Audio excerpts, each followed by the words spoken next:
2020 has been a terrible, terrible year, but we're now finally in Christmas mode, or at least I am. Christmas is a happy time of the year regardless of what's happened or currently still happening, and yes, I know this channel is generally chock full of videos of me complaining about things. I'm a part of the problem, which is why for the entirety of this month, I will not complain or make a negative video about anything. I'm going to try to be happy.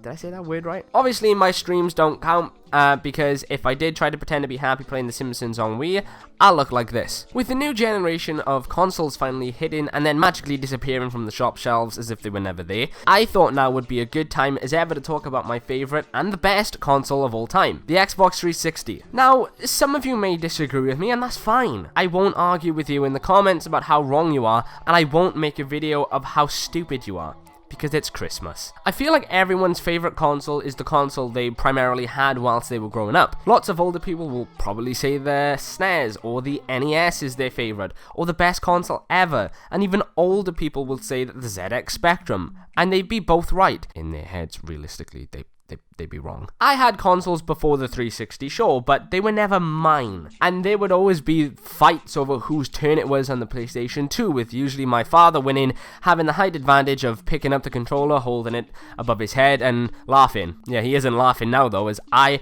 and one of my other brothers now tower over my father, and he's too afraid to even look at us the wrong way. The Xbox 360 was the first games console I had ever bought out of my own hard-earned money. I was around 12 or 13 at the time, but thanks to birthday money given to me by family members, I was able to pick one up. It came with games that I didn't really care about at the time, Fighting Out Round 4, and we all know Champion is far better, and it came with one of the Forza games. Those games didn't matter, as I quickly built up a games library that I was proud of, until I eventually sold everything to buy a guitar that I no longer own. That console gave me some of my best gaming memories to date, and have been hard to top ever since. It's also given me some of my favourite games ever. It's hard to name them all, but for a few examples, we had the Mass Effect trilogy, Batman Arkham Asylum and City, Alan Wake, Halo 3 and Reach, don't like ODST, Assassin's Creed at its peak, and Call of Duty also at its peak. It also helped that I had this console at the perfect time. Still in school, and I had loads of free time in the afternoon to play to my heart's content. You could argue that because I was in school and not receiving any income, that I couldn't get all the games I wanted. But I became pretty adept at persuading my dad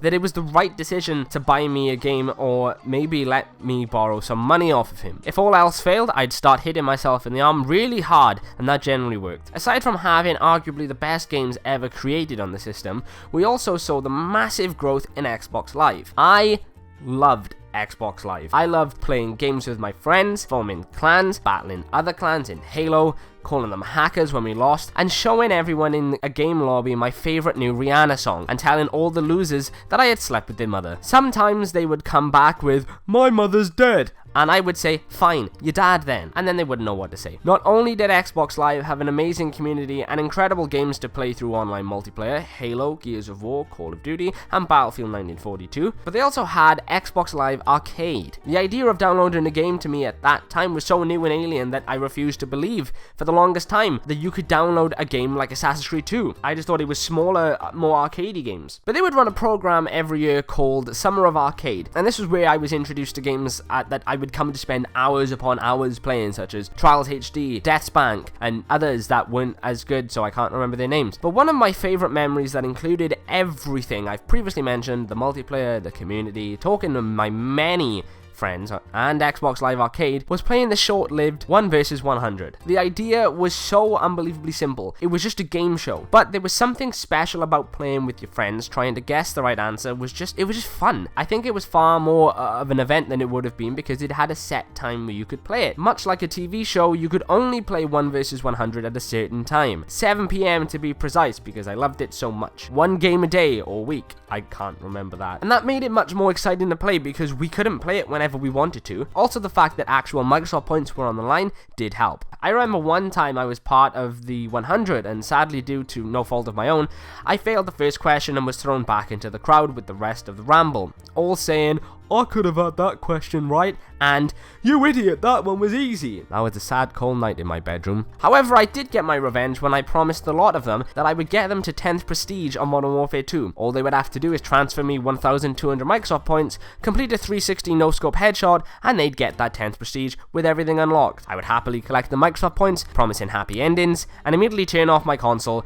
and lay low for a few days. So aside from the amazing games, the boom of online multiplayer, and Xbox Live Arcade, the 360 also introduced a gimmick that would come to control my every waking moment in any and every game. Achievements, also known as trophies if you're on PlayStation. I loved getting achievements. Admittedly, I have moved on to trophies since. It gave me a reason to countlessly replay games, a reason to look up walkthroughs and hints online, a reason to play. Now, I was never one of those people who would buy bad games just for the easy achievements, but I could see the appeal. To shout loud and proud at the kids in school at lunchtime all the games you have all the achievements for and your overall game score was always a moment of superiority, and the looks they would all give me confirmed that. Jealousy is a cruel bitch, but if you're not cut out to spend hours and hours finding all 100 feathers and flags in Assassin's Creed 2, then we're just cut from different cloths, and it's pointless trying to compare yourself to me. It's also physically and mentally impossible to talk about the 360 without bringing up something new Microsoft brought to the table. Brand new, never done before. Avatars. Now, some people may say that avatars were just Nintendo Mii rip-offs, but worse, because you could actually spend real money on clothes or outfits for them,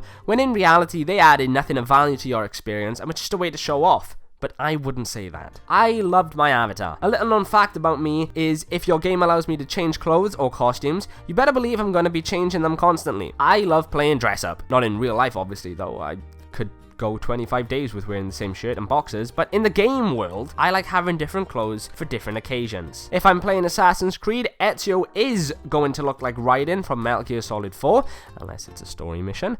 Then it's back to the original clothing as designed by the developers. It's just insulting if I change that. And I would make up a story in my head that somehow Raiden has time traveled to Renaissance Italy. And if I'm playing Batman Arkham City, I'm dressing up as the Dark Knight Returns Batman and pretended to be a grizzly, more world-weary Batman. And I kind of hate the torn-up look for Batman in that game towards the end. I don't like the rips in the costume. I'm just now realizing that this has nothing to do with avatars, and I'm just going off on a tangent talking about dress-up. I'll leave it with this. My avatar was dressed up as the Batman animated series Batman, so everyone knew that I was a fan of the TV show, which then of course gave me superiority over other Batman fans who would just dress up as the Bale Batman, because obviously they don't know Batman or love Batman as much as me. No console will ever come as close to my heart like the 360 did. The PS4 tried but ultimately failed. The 360 was just the perfect console at the perfect time for me, and if you disagree, you can just fuck off.